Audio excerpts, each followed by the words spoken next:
Hi నమస్తే అండి. మీకు కొన్ని విచిత్రమైన విషయాలు చెప్తాను. ఇప్పుడు చాలా ఆశ్చర్యంగా ఉంటుంది. ఏంటో తెలుసా మీకు? ఈ జీవి ఎప్పుడు నిద్రపోదట. ఏంటది మీకు తెలుసా? చీమ. ఈ పండుగ అసలు పురుగు పట్టదు. అదేం పండు?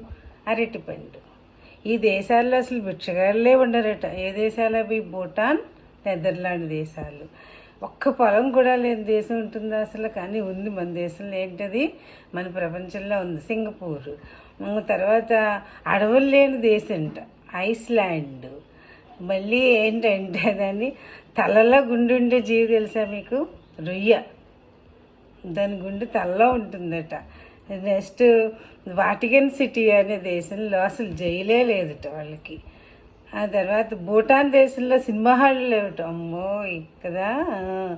తర్వాత ఇది సింగపూర్లో ఏంటంటే ముస్లింల యొక్క అది మసీదులు కట్టుకోవడానికి అనుమతించట. అక్కడ మసీదులు లేవట.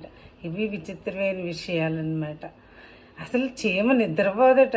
మనకి అందుకనే కదా శ్రమజీవి అంటారు దాన్ని. అలా చేస్తూనే ఉంటుంది పని. దాన్ని చూసి నేర్చుకోవాలంటారు కదా మనల్ని. అరటిపండు ఒకటి చాలా మంచిది. ఏంటంటే పురుగు పట్టదు కాబట్టి అరటిపండుని మనం ఎలా అయినా తినచ్చు అనమాట. చూసుకోకుండా అయినా తినేసి. మిగతా పళ్ళు అయితే పురుగులు ఉన్నాయేమో అని చెప్పి చూసుకు తినాలి. ఇదైతే చూసుకోకుండా ఇవన్నమాట విచిత్రమైనటువంటి విషయాలు. ఓకేనా? బాగున్నాయా? Thank you.